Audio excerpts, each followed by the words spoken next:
19th. This is the first major challenge for first-year coach J.J. Redick. Keep in mind, Redick has never coached on any level before he got the Lakers job. Last night in his post-game press conference, he used some words that should raise some serious concerns. Redick said his team didn't show the right fight or the right professionalism. He also said it doesn't feel like we're together right now. These are major issues for any NBA head coach, but for a newcomer like Redick, getting the Lakers back on track will be a monumental task for him. The Clippers also got blown out last night. They lost by 28 at home to Minnesota. The Clippers had won 8 straight at home. No debates, no speculation, just the info you need. That's your KBLA Sports Minute. I'm Ray Richardson on KBLA Talk 1580. KBLA Talk 1580 invites you to join us in celebrating the season of giving by being part of the solution. As we enjoy great food, family, warmth, and well wishes in whatever our festive tradition may be, we share the beauty of the season by reaching out to the less fortunate. Please help us to help others with the KBLA Cover the Houseless Cozy Community Coat and Blanket Drive. All you have to do is drop off new or clean, gently used winter coats and blankets in the KBLA lobby during business hours. Now through December 20th, all of the coats and blankets will be donated to unsheltered individuals and families experiencing houselessness. Simply bring your donation to 4434 Crenshaw Boulevard in Los Angeles, near Vernon Avenue, from 9 a.m. to 5 p.m. weekdays. That's 4434 Crenshaw in historic Leimert Park. During the holidays and every day, let's remember, we keep us safe. We keep us warm. We are the safety net, and together we can cover the unsheltered. Get caught up in the spirit of the season, the spirit of love. Make a difference with your friends at KBLA Talk 1580.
Tavis, Smiley, glad to have you with us in this hour of our program for a conversation that I've been looking forward to because this particular guest has some pretty unique insights, having been White House counsel to then President Richard Nixon when all the Watergate stuff jumped off, and I've been anxious to get his take on President Joe Biden and what some are calling Pardongate, speaking of Watergate.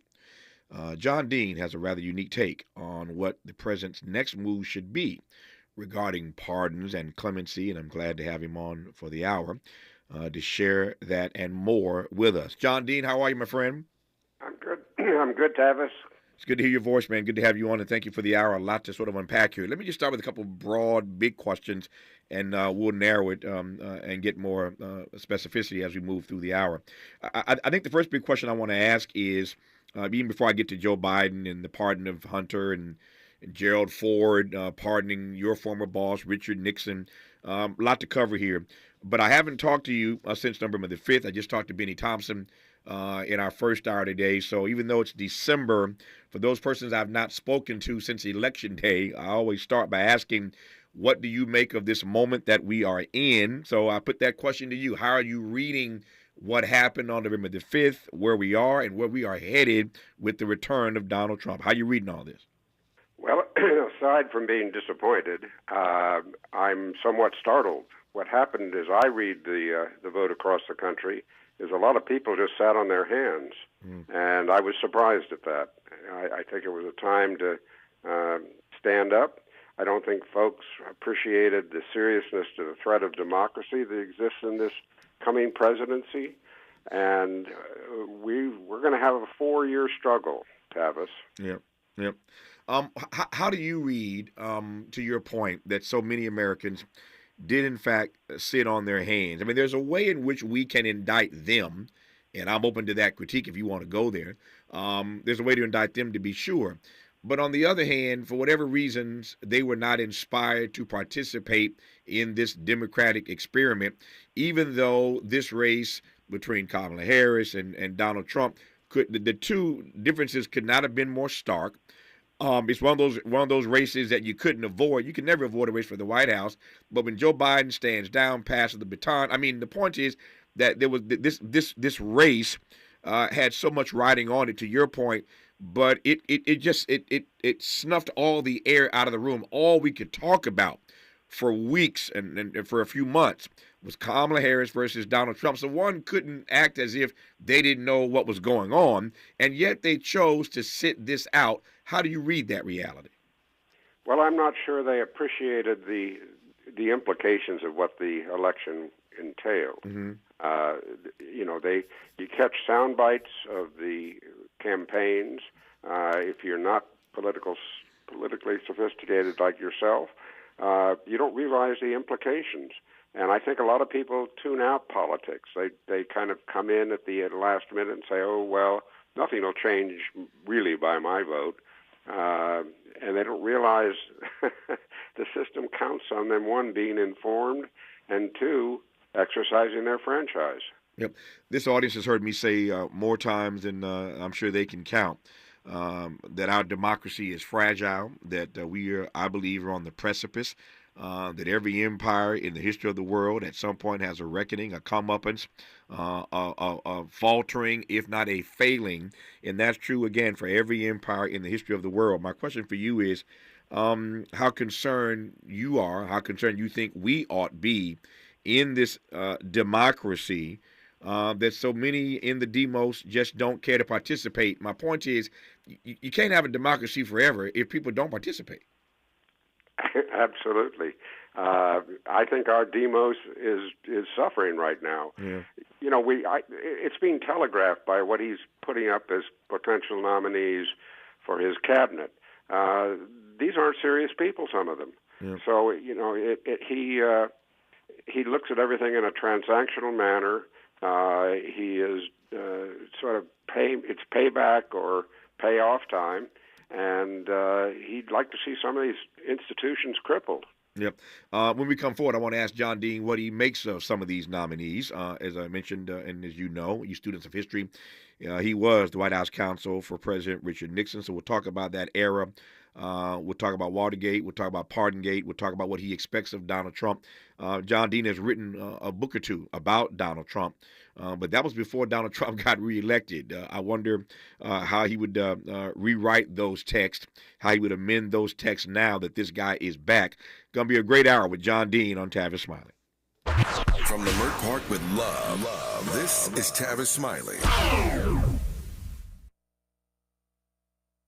Make a move into a home of your own. With City National Bank's Ladder Up Home Loan Grant, you could receive up to $20,000 that you never need to pay back. Use it toward your down payment, save on closing costs, or to buy down your mortgage rate. Find out more at cnb.com/ladderuphome. City National, here for every stage of the journey. Property must be in a qualifying market in California, New York, or New Jersey. Additional terms and conditions apply. Not all applicants will qualify. Terms are subject to change without notice. City National Bank is an equal housing lender. Member FDIC. NMLS number 536994. An official message from Medicare.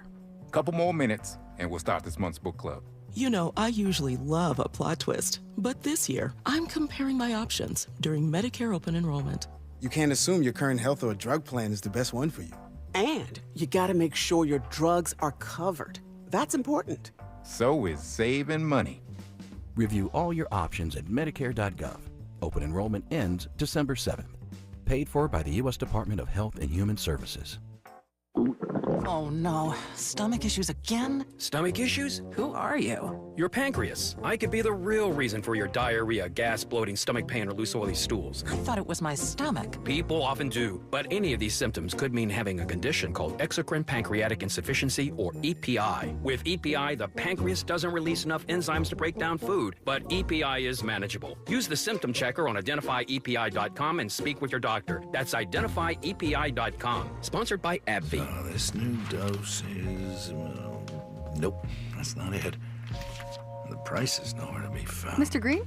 Hi, it's all good. We've got this. This is not just help from a Walgreens pharmacist. Oh, new prescriptions. Cool. Let me check to see if these are the lowest cost options covered by your Medicare plan. Oh, that's great. Thank you. This is someone supporting you every step of the way. Chat with a pharmacist today to find help saving. This is the human kind of help. Walgreens. As a mom, comforting my family is what I do best. Vicks Vapor Stick provides soothing, non-medicated Vicks vapors in an easy-to-apply stick. And it dries fast, so there's no mess. I use it to comfort myself and my family. Thanks, Mom. Vicks Vapo Stick, soothing comfort for the whole family. And when you need more comfort for yourself, try Vicks Vapo Shower Max for steamy Vicks Vapors. Use as directed. Vapo Stick for use ages 4 and up. Vapo Shower Max use for adults only. He's a paradigm pioneer and the top-rated African-American talk show host in the nation, according to Talkers Magazine. You're tapped in with Tavis Smiley right now. Tavis Smiley and John Dean, the former White House counsel to President Richard M. Nixon. Got a few questions I want to ask about that and make some comparisons between Nixon and Trump. Let me just frame it this way, John Dean, if I can. Well, let me just go there now. So I was thinking last night in preparation for our conversation, and you know this history better than I do, John Dean, that there are presidents, many of them, who have gotten into trouble in their second terms. Now, Donald Trump's second term is not consecutive, as we are used to in this country. Only the second president to serve 2 terms that are non-consecutive. So it's not the way we typically see this, but presidents always, so many of them at least, get into trouble in the second term. By way of evidence, Ronald Reagan got into trouble with Iran-Contra. He didn't get impeached for it. Ollie North, one of the many people that got caught up in that, as you'll recall, for those who've been around for a while. But Ronald Reagan got in trouble in the second term with Iran-Contra. Bill Clinton got into trouble in the second term with the Monica Lewinsky scandal. Richard Nixon got in trouble in the second term with Watergate. I could do this all day long if I had the time. You take my point. On one level, I laugh when I say this. Why would anybody want to be president for a second term? I get it. I'm not naive. The ego and you want to finish your agenda. But history is replete with these examples of presidents who got into trouble in their second term. I can't imagine how much more trouble Donald Trump could get into in a second term. Donald Trump now has the kind of immunity that Richard Nixon and other presidents did not have, and yet the record speaks for itself. Oftentimes in the second term, they're cute by too much. They push the envelope just a little too far, and they find themselves in deep trouble. I'll shut up and let you respond to whether or not you think that the second term may be the undoing of Donald Trump. I don't know. It could well be. One of the things that got Nixon in trouble is playing out in a very, very early phase right now, and that's a selection or a decision to politicize the FBI and the Department of Justice. Yes. What Nixon did is he appointed a fellow by the name of Pat Gray after J. Edgar Hoover passed away. Mm-hmm. And he was clearly a political appointee. He served as acting director. And this is when Watergate happened. But what happened is very unusual. The rank and file of the FBI did not like being politicized at the top. Even some of the former right hands and left hands of J. Edgar Hoover didn't like it.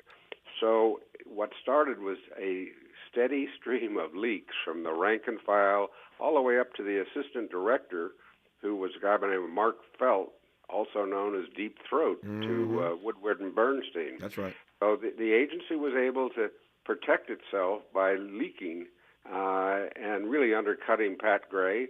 They fed the confirmation committee a lot of information about Gray. He had to have his confirmation withdrawn by Nixon. It got so bad. So these agencies, they don't like presidents doing what is not the norm. The current FBI has been depoliticized, and they don't want to go where Donald Trump wants to take it. So I think that's the sort of thing that's going to provoke trouble for Trump. Yeah, let me just take what you've laid out now and take it a step further. Again, we're just trying to set a frame here for folk to really understand what's about to happen with the second coming of Donald Trump, if you will. So let me, to the point you just made now about all the leaking that happened during the Nixon era. So you think about the FBI now, and you see this guy, Kash Patel, that Donald Trump has nominated, and you read the things he said about helping Donald Trump go after his enemies. The FBI clearly is about to be politicized. If Trump has his way and gets his nominee through at DOJ, it is, to your point, John Dean, about to be politicized. So for all those those everyday people, the personnel that work in these various departments who don't want to see their departments become politicized, the only way they have to fight back essentially is to either become whistleblowers or to just start leaking stuff like crazy for us to know what's really going on the inside, given that exactly, or both, given that they're going to be politicized at the top. You see where I'm going here. We're about to enter into an era where these leaks are going to be coming out like crazy.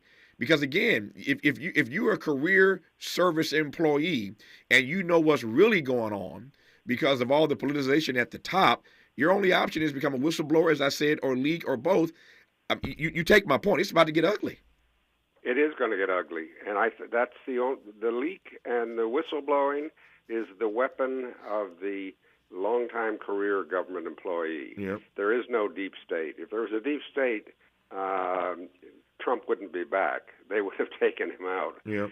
So, Trump is back for a fluke of reasons, but that's exactly where we're going. We're going to go into a highly politicized Washington, D.C., if not nationally, because I've seen it happen in the past. Yep.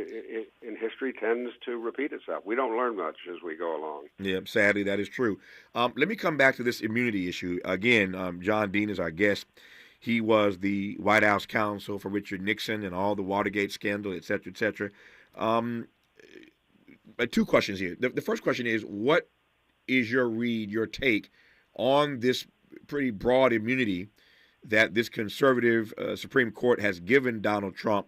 And I want to start there because I want to just compare and contrast what Donald Trump now has the capacity, the ability to do that Richard Nixon and other presidents did not. But I start again with the question of how you read this decision by the Supreme Court to grant him this broad immunity. Well, it's an invented concept. There is no immunity in the Constitution for the president. There is for members of the Congress. There is a legislative immunity, but the founders never conceived of a president who was beyond the reach of the law. And all presidents have pretty much assumed they're subject to the law until Donald Trump came along and pushed an argument that 6 conservative justices were willing to buy in their desire to expand presidential powers. It comes out of a concept that's been in the scholarship of the right for a long time, called the unitary executive theory, that says really the president is himself a branch of government, and he really has as much power as he wants to exercise. Of course, that is not in the way the Constitution is designed. It's a gloss that scholars have added. But anyway, we do have a situation now where the Supreme Court has said if a president is undertaking one of his core constitutional responsibilities, pardon, we mentioned earlier, sure. That's an exclusive presidential power. You cannot indict him for criminal activity if he is acting corruptly and criminally and issuing that pardon. There's just no, you can't even go there. You can't even investigate it. I've thought about that decision, Tavis, in the context of Watergate and Nixon's offenses. Mm-hmm. I think every one of those could be cast as official conduct, and probably Nixon could have gotten a pass on many, many of the things. Take the so-called smoking gun tape that ended his career, right, where he was heard days after the Watergate break-in was was discovered and the scandal's just starting, he orders his chief of staff to tell the CIA to go to the FBI and tell them to back off any investigation. Only the president has that kind of power. Mm-hmm. Only the president had that authority. Doesn't matter why he did it. What he had in mind, we don't know totally. But nevertheless, that's a pure presidential power. That's a core power. Yeah. You couldn't indict him for that. The smoking gun tape would have fizzled under this court's, the current court's perceptions of how presidents operate. No, I'm sorry. I'm not surprised to hear you say that, but it is sobering to hear you say that. And Richard Nixon must be turned over in his grave thinking, why didn't I have that immunity back in the 70s, right?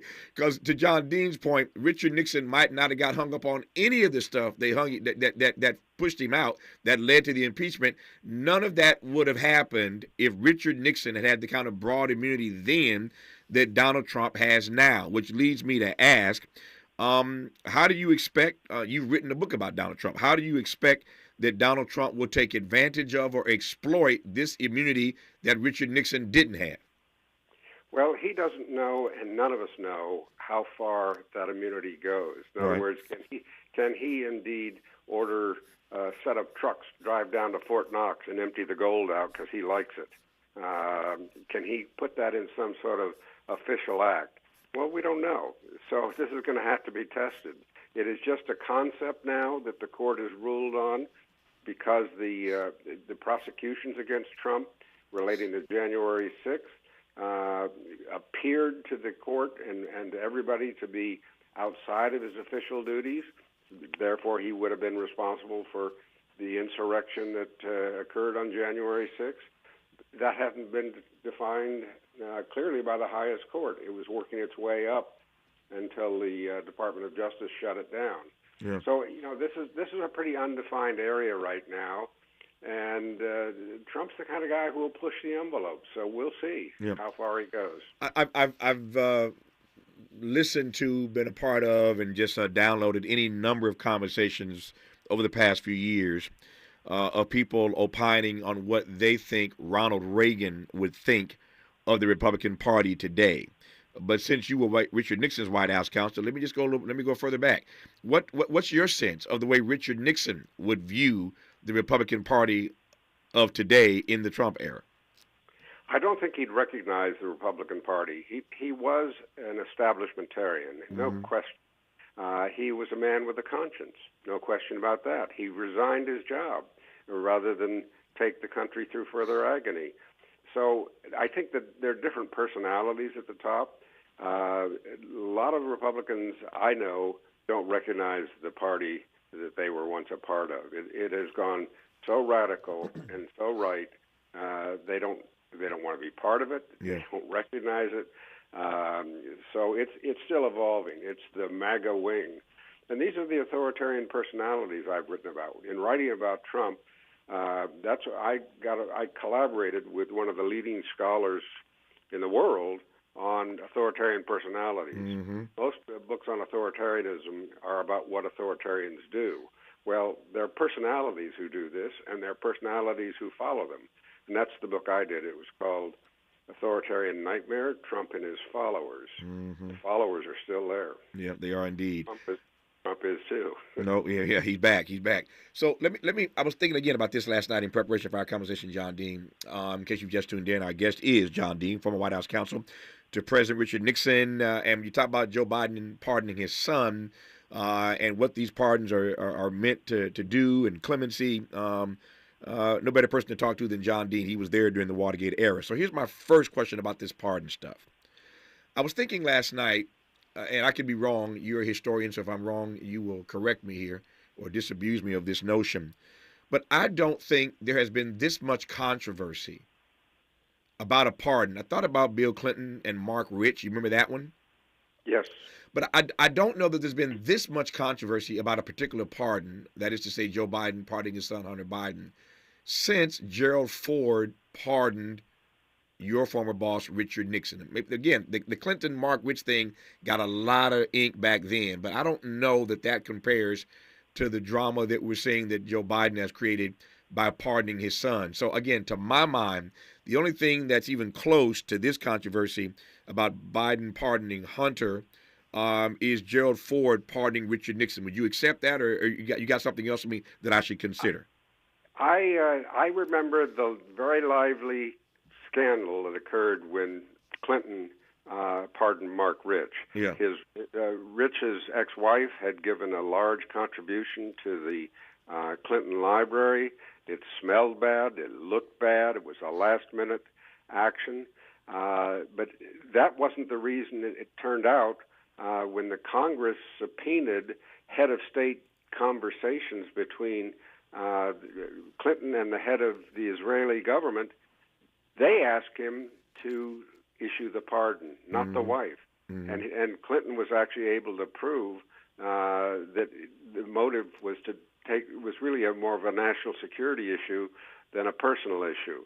But that went on for week after week after week. Yeah.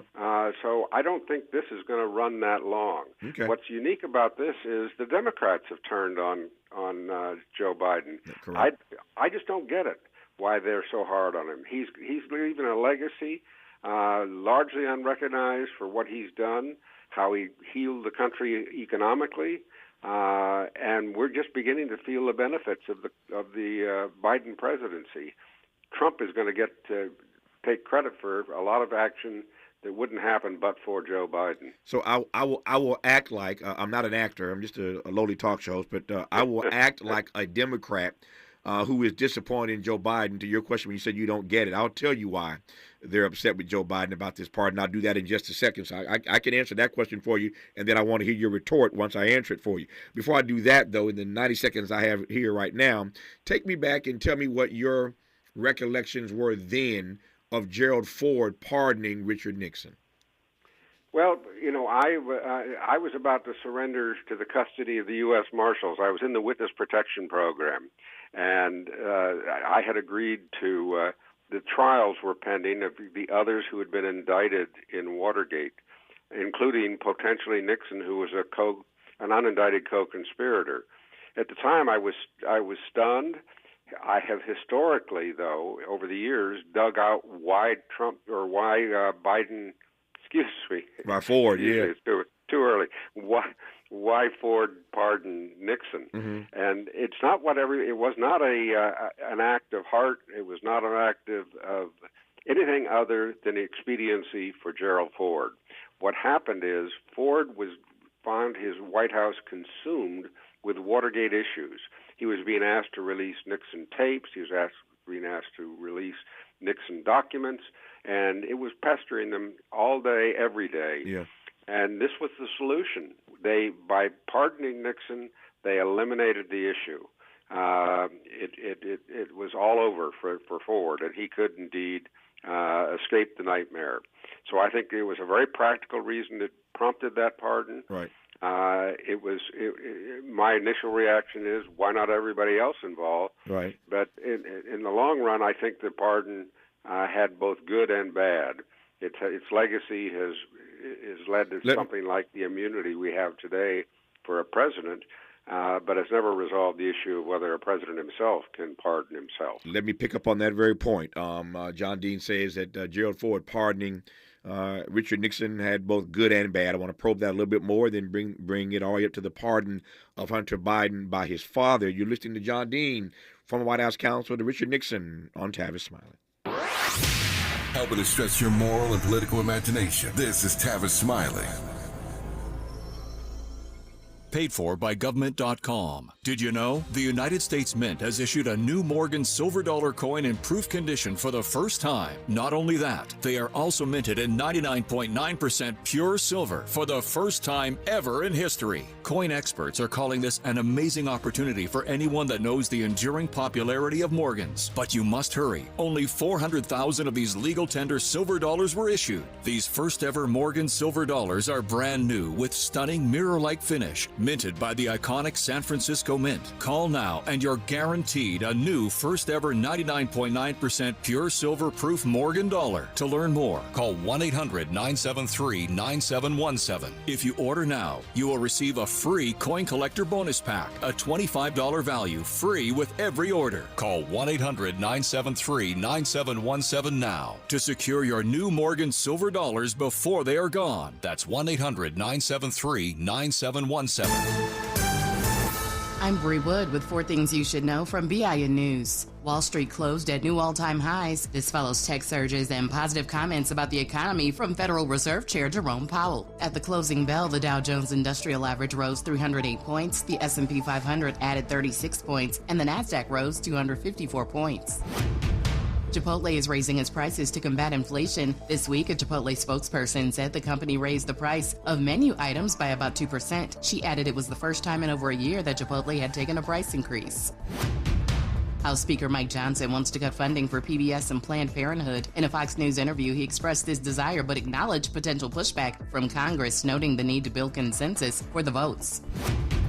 And Taylor Swift is Spotify's most streamed artist globally for the second year in a row. The top 5 also includes The Weeknd, Bad Bunny, Drake, and Billie Eilish. Get BIN News on demand 24/7 at BINnews.com. Join the Asada today with Del Taco's new limited-time half-pound Chipotle Carne Asada steak burrito. Packed with flavor, wrapped up and grilled to perfection. The whole Carne Asada steak menu delivers the bold flavors you crave, starting at just $2.99. Only at Del Taco.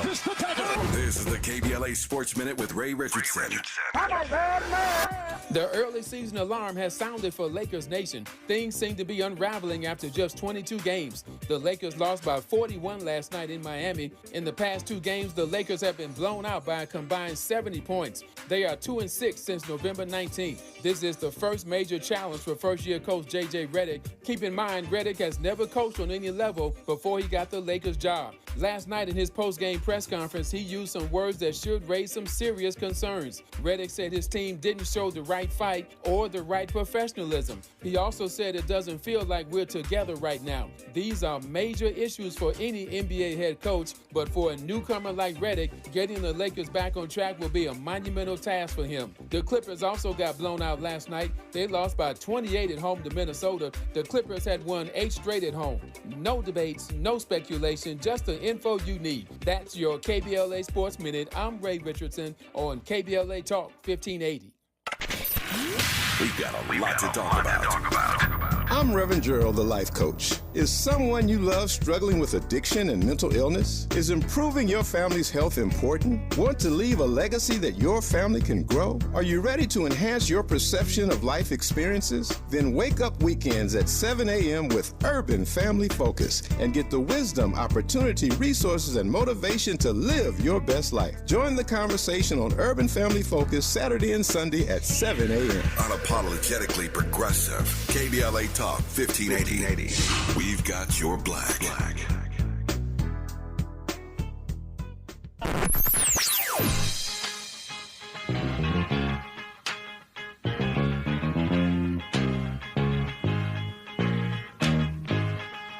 This is KBLA Talk 1580. Talk radio. That's music to your ears.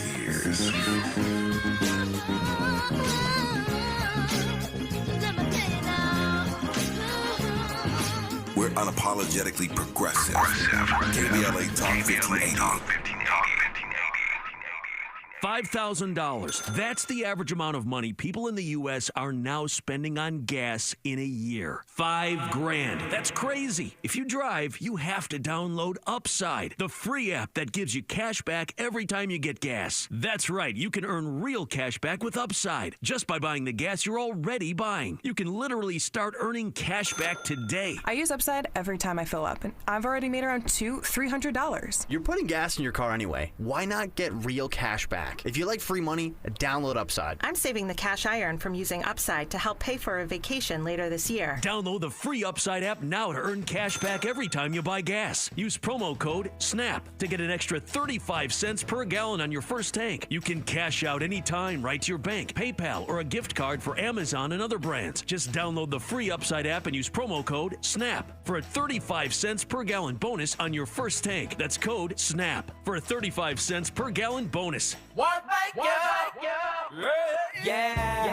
The California Crusader newspaper would like to thank all of our subscribers for their support throughout the years, proudly serving the South Los Angeles and South Bay areas for more than 40 years. The California Crusader is a multicultural, black-owned, adjudicated newspaper that focuses on providing newsworthy information to the people in our community. We're constantly looking for ways to assist businesses in our community to connect with our subscribers. We provide low-cost, effective ways to promote your business with our reasonable and affordable advertising rates. You can participate by suggesting, sharing, and submitting your stories on the California Crusader newspaper Community Share Facebook group page, or visit our website at cal-cruise-news.com. That's calcruisenews.com. Then click on the Submit Now button located on the top right corner of the homepage, or text CCN to 42828. Again, text CCN to 42828. The California Crusader newspaper, working together to build a better community for our future. Subscribe today.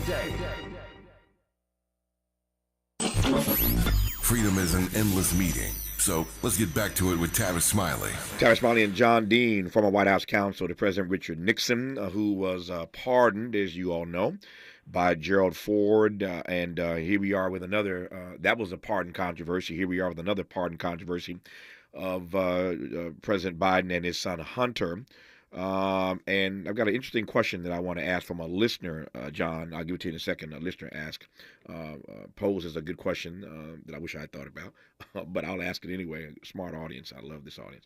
But before I do that, you were making a point a moment ago that I want to come back to right quick here about the ways in which over the years you've thought about Gerald Nixon, put their names together, Gerald Ford pardoning Richard Nixon, and you think there's good and bad to that.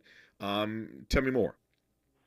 Well, the reason I thought it was good, it did end the nightmare of Watergate for the public and the White House and the government, and took the issue really out of the headlines, and that was the beginning of the end of the unwinding of or the resolution of Watergate. Mm-hmm. Sort of a clear punctuation mark. The bad is the legacy it left. Yeah. It gave, as Nixon once famously or infamously said to David Frost, if the president does it, that means it's not illegal. That's sort of the concept he had, that, well, indeed, I was entitled to a pardon. In other words, there are no limits on presidential power. That spun into a whole school of thought to expand presidential power, this so-called unitary executive theory that brings us down to today, where conservative scholars have pushed this idea that the president should have no boundaries, that he should indeed be above the law. And that's a very frightening, unchecked concept that is very troubling. And I think that's one of the legacies, the negative legacies of the Ford pardon. Your answer to that question takes me brilliantly. You'll understand what I mean in 30 seconds when I read the question to you. But your comment now takes me straightway and quite nicely into this question from one of our listeners. It says, Tavis, I am mindful of the fact that in the Ford administration, there were two persons who were ruminating then on presidential powers. Those two persons, Donald Rumsfeld and a guy named Dick Cheney. My question is, does John Dean think that Cheney's work on immunity during Bush II helped to create the monster that is Trump? I don't think there's any question. That's a very good question, very insightful question. Somebody who obviously knows their history or lived that history.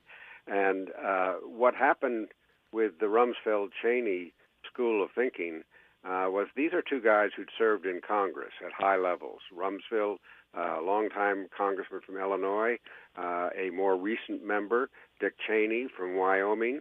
They were in the leadership when they came down to the executive branch and started working that.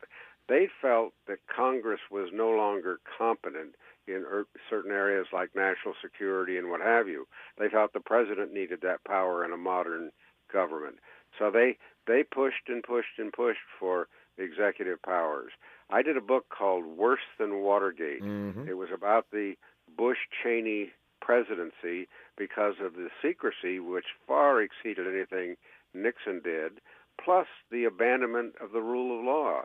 They engaged in torture. At his worst day, I can't imagine Richard Nixon authorizing the use of torture. He'd been in World War II.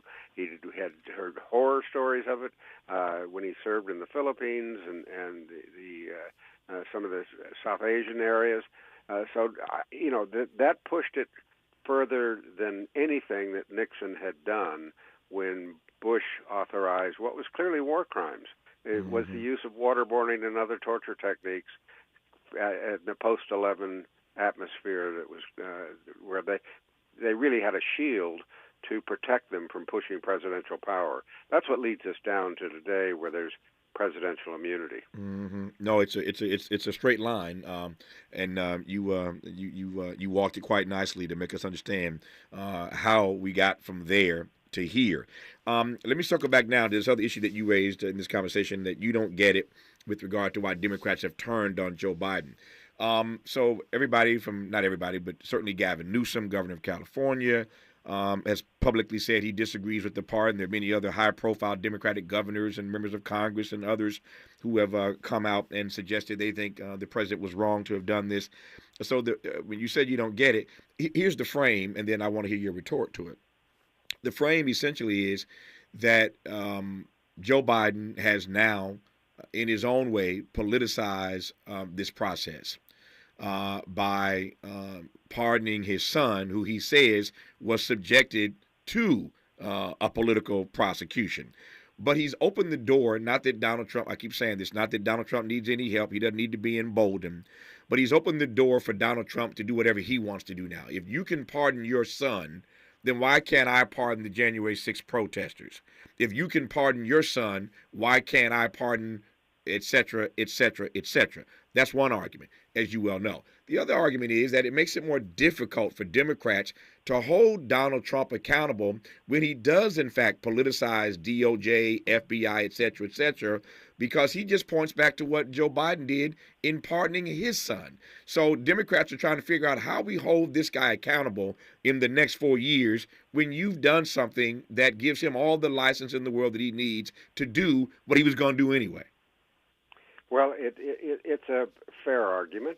My problem with it is Democrats have, throughout their tenure in the Biden presidency, and even before we're arguing, they're norms. They're post-Watergate norms that were established, some of them written, some of them just understood, some of them in opinions of the Attorney General about how you deal with the Justice Department vis-a-vis the White House. These were standards and norms that had been established and been in existence for some 40 years now. And they were good norms. They were healthy for the system. By holding to the norms and arguing these norms should apply, that Trump had already shown signs he was going to ignore, either out of ignorance or out of belligerence, I don't know. Yeah. But they were playing by the rules, and Trump doesn't play by the rules. Yeah. So they're two different games at issue here. And I think that Joe Biden realized the fact that he went back 11 years with his pardon is they were going to crucify his son, and had pretty much announced what they were going to do, and put him in jail, abuse the prison system. As a father, he had to think about, I have the power to stop them from using attacks on me as attacks on my son, and these people know no limits. They won't play by the same rules. Yep. So on this one exception, he has not played by the rules. It's a norm-busting situation. That doesn't, to me, obliterate his presidency and playing by the norms, and there's still plenty to hold Trump responsible if we want to take the traditions. They should have also put some of those into law, which they didn't do, Nope. and they could have easily done Powerful when they point. had control. Powerful point. I've got just a few minutes left with John Dean. He's got to run for a CNN hit. So when we come forward, one other question I want to put to him, which is his view that Joe Biden, speaking of pardons, ought to pardon Trump's enemies. That's John Dean's view. We'll let him unpack that in our remaining moments when we come forward. From California to the Carolinas, everybody's listening to Tavis. More when we come forward.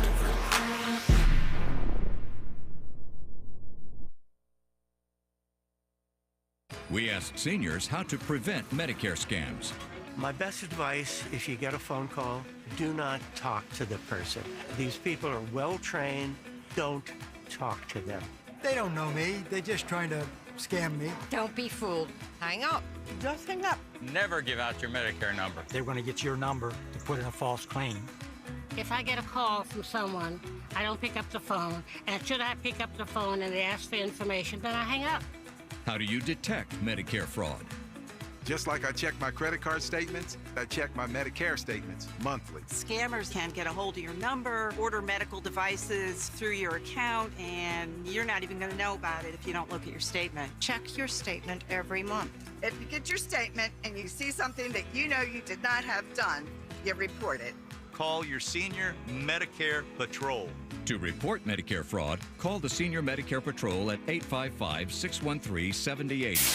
KBLA Talk 1580. We've got a lot to talk about. KBLA Talk 1580, connecting you with services and solutions. The Los Angeles Regional Food Bank is on a mission to fight hunger and provide nutritious food to those in need across our community. They partner with federal, state, and local programs advocating for better policies and funding for critical hunger relief programs like Cal Fresh, the Emergency Food Assistance Program, and the Child and Adult Care Food Program. The food bank works with coalitions and local representatives to make sure hunger is addressed in every district of LA County. They also run nutrition education campaigns, raise hunger awareness, and source nutritious food for distribution, all while supporting regulations that allow food pantries to operate safely. Want to help? Visit lafoodbank.org or call 323-234-3030 to volunteer or find a food bank near you. Together, we can ensure that no one goes hungry in Los Angeles County. This is a community call to action from KBLA Talk 1580. I was so excited when I heard the sandwich was back. What's up? This is Mike. And this is Celia. And a little thing we love about the Chick-fil-A Honey Pepper Pimento Chicken Sandwich is the symphony of flavors. You can always count on that crispy, tender, juicy chicken. It's so good. My favorite part is the pimento cheese. Topped off with the honey, it all comes together perfectly. I like the original. I like the spicy chicken fillet. But either way, you're getting a winner. The Chick-fil-A Honey Pepper Pimento Chicken Sandwich is back with a bite. Try it with the original or spicy filet, now for a limited time. Real guests paid for their testimonials. Less monologue, more dialogue. Tavis Smiley continues right now. I've got about 3 minutes left here with John Dean. John Dean, clearly Joe Biden has pardon power. He has used it to pardon his son, Hunter Biden. He has pardon power. He has clemency power. At this point, what ought he do with that power before he leaves office? Well, it's occurred to me that he should keep writing pardons. There are a lot of people who Trump has and his acolytes have threatened that they're going to use the power of the federal government to harass them and put them in jail. That's just unheard of. For example, they're talking about prosecuting Jack Smith and his team, the special counsel who was brought in by the Attorney General to investigate the January 6th. Also, the abuse of national security classification documents in Mar-a-Lago. Trump is talking about attacking him. He's talking about going after former FBI Director Mueller and his team for the Russia connection investigation, from which a number of indictments could have been held against Trump, but they just sat on them and didn't do anything. But anyway, he's seeking retribution and revenge, and it occurred to me that what Biden could do is create a safe harbor for people. From Hillary Clinton to Jack Smith to many people in the media as well, where he could issue a blanket pardon that if they qualified, they would indeed be able to be immune from any kind of harassment and prosecution. So I tweeted that on Blue Sky right after the first pardon, and apparently it's getting some serious discussion back in Washington. Yeah. Whether it'll happen or not, I don't know, but I think it is due serious discussion. It is. And Benny Thompson is on that list. We had Benny Thompson on this program earlier today. Yes. Donald Trump mad at him for chairing that January 6th Select House Committee. You mentioned Liz Cheney earlier, so there are a lot of people on that list. I said very quickly in the 45 seconds I have left, I didn't know until today when I read your tweet and started researching this, I didn't know that a preemptive pardon was even a thing, John Dean. It's not a preemptive. It is retroactive, but you can do it in a way with a cutoff date. I said December 25th. Right. So they are for past acts. You cannot do preemptive acts with a pardon. Right. I get it. That distinction makes a difference. Retroactive versus preemptive. John Dean, thank you for your time. Run on to your CNN hit, man. It's always good to have you on. Happy holidays to you, sir. Nice conversation, Travis. As always, thank you, sir. Good to have you on. A bit more when we come forward in this hour, and then we got a great third and final hour in front of us today. I'll tell you about that when we come forward. This is getting good. Yeah, man. Tavis Smiley continues when we come forward.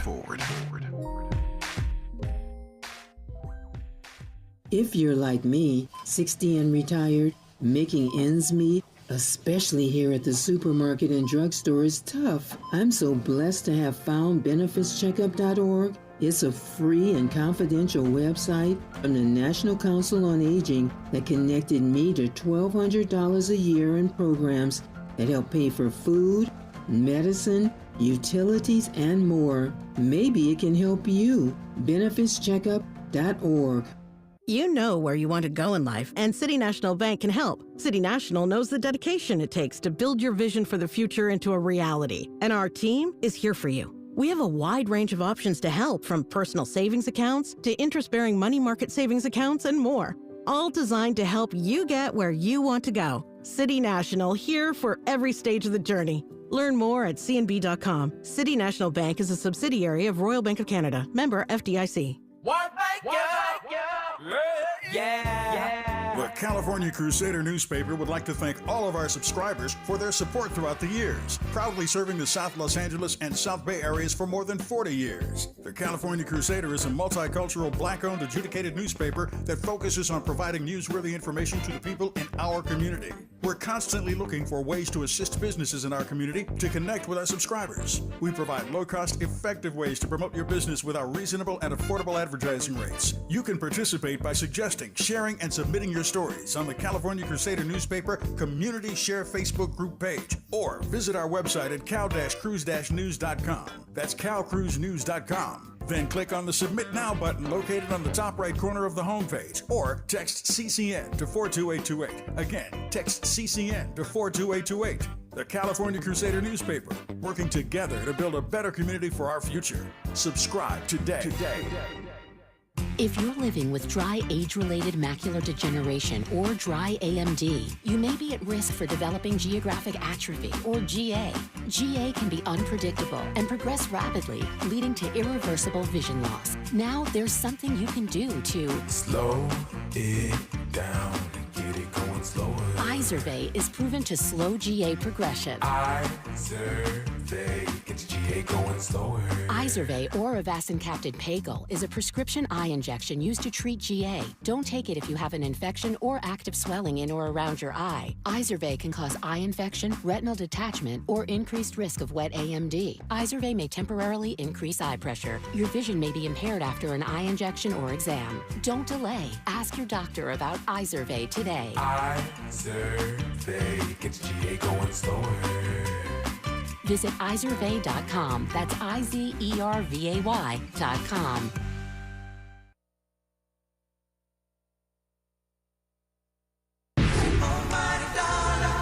Are you an entrepreneur looking to take your business to new heights? KBLA Talk 1580 is your partner in success. Every day, we celebrate and elevate black-owned businesses across our community. Our KBLA SMB Marketplace currently features The Cookie Dip, Bad Ash Bakes, Hair Concoction, Higher Education Accreditation Consulting, LACC Radiology Technology Department, and Malik Books. Your business deserves to be heard. Let KBLA Talk 1580 amplify your voice and connect you with our powerful community of listeners. Email smb@kbla1580.com today. That's smb@kbla1580.com. At KBLA Talk 1580, we've got your black.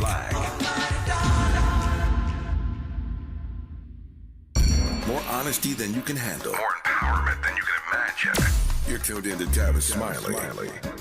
I'm a student of history, so I'm always fascinated by the opportunity to talk to somebody like John Dean, who was the White House counsel for Richard Nixon and got caught up in that Watergate scandal himself, served time in prison himself. But fascinating to hear his take on these pardons. But the one thing that I think we're hearing consistently is that Joe Biden, having gotten himself in this hot water by pardoning his son Hunter, needs to really step up his pardon game, step up his clemency game. And I think a lot of people are waiting to see, while Trump, again, is talking about mass deportations, whether or not Joe Biden will do mass pardons. Certainly when it comes to people of color, black and brown people, many of whom all across this country, from California to the Carolinas, have served their time and deserve a shot at clemency, deserve a shot at being pardoned, as does his son Hunter. So we shall see in the coming days what Joe Biden does between now and the time he leaves office. But I'm holding out hope that we're going to see something from Joe Biden that we've never seen from any other president when it comes to clemency and when it comes to pardons. We shall see. In our next hour, our final hour today, two conversations as promised. On the B side of hour 3, a conversation with beauty and culture writer and author of Homebodies, a novel, Timby Denton Hurst. She'll give us her take on this controversial Walmart holiday ad featuring Lorenz Tate and Nia Long. I'm going to play it for you right quick here. Plus, she'll give us her 47 gifts under $50 from black-owned businesses for this holiday season. This is a really, really cute Walmart commercial. I hate that it's being mired in some controversy, but it brings back, reunites Lorenz Tate and Nia Long with a shout out to Love Jones. Take a listen. Oh. Is this an early present? You know I don't like to wait. Merry Christmas, babe. Aw, thank you. Merry Christmas. Mind if I play a little something for you? Let's do it. Hey. With Walmart gifts that spark timeless memories, give the gift that shows you get them. Welcome to your Walmart. It's a really, really cool commercial. First of all, for those of us who are Love Jones fans, it's just nice to see Lorenz and Nia reunited. And let me just say this, if they're listening, they look good. I mean, Lorenz, of course, has perennially had that baby face. That brother just doesn't age at all. But Lorenz and Nia look as if they could do Love Jones right now. They look amazing in this Walmart commercial. Now, again, I hate this being mired in some controversy. If you haven't heard about the controversy surrounding this ad, we'll unpack it for you on the backside of our third and final hour today when Timby Denton Hurst joins us. But we'll commence the next hour in just a few minutes from now in conversation with a young lady named Haley Taylor Schlitz. Haley Taylor Schlitz became the youngest African American and the youngest woman ever to graduate from law school in the U.S. And she then took a job with my friend and brother, Minnesota Attorney General Keith Ellison. I love talking to those who have made African American history, and we will talk to Haley Taylor Schlitz when we come forward on Tavis Smile.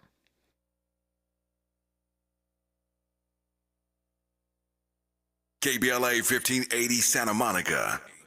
Chair Jerome Powell. At the closing bell, the Dow Jones Industrial Average rose 308 points, the S&P 500 added 36 points, and the Nasdaq